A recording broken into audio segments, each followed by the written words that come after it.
Sur le chantier du Lyon-Turin, une réunion riverain a été organisée afin de répondre aux problématiques posées par les travaux. Aujourd'hui, on est dans une phase un peu particulière puisqu'on est en passe de terminer la grande paroi de soutènement qui permet la construction de la tranchée couverte. Et puis derrière moi, le soutènement de la provisoire de l'autoroute A43 que nous avons déplacé au mois de novembre dernier.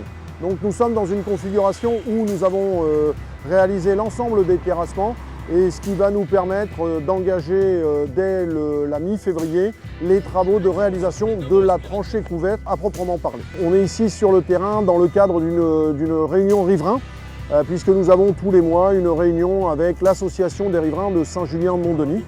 Et le but de ces réunions, c'est d'assurer un relationnel avec les riverains de Saint-Julien-de-Montdenis, de récolter auprès d'eux quelles pourraient être les doléances qu'ils peuvent avoir en termes de bruit ou en termes de poussière, enfin de nuisance. Une pelle qui faisait du bruit, les gens nous ont dit ben voilà, c'est cette pelle-là qui fait du bruit. L'entreprise, le groupement d'entreprise a assuré le changement de la chenille, ce qui fait que la pelle aujourd'hui ne fait plus de bruit.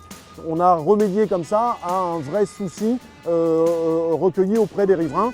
Le but, c'est vraiment d'assurer un dialogue qui soit effectivement efficace, constructif, sur des exemples bien précis. On leur présente aussi, donc bien évidemment, les travaux de façon à leur montrer l'avancement et ce qui va se passer dans le prochain mois.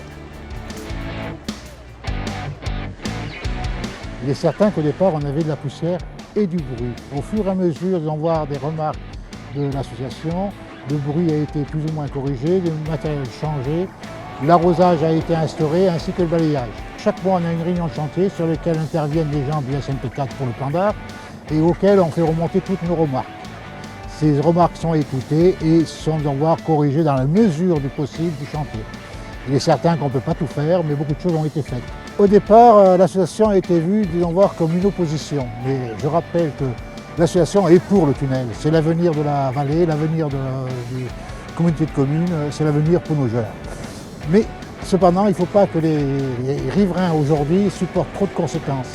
On nous écoute, on regarde les possibilités et avec cela, ils font des corrections. Des corrections qui permettent aux habitants et aux chantiers de cohabiter dans de bonnes conditions.